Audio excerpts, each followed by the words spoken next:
တက်ဆော့လောက်ဝရှိတဲ့မြောက်ကလေးတွေဟုတ်တယ်ကြာ ဆရာလေးတွေ အေးမကြည့်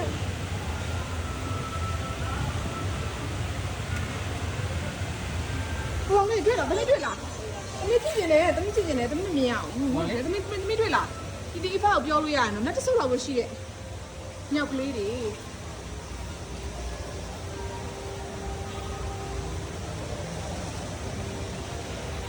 မမြတ်မျိုးစား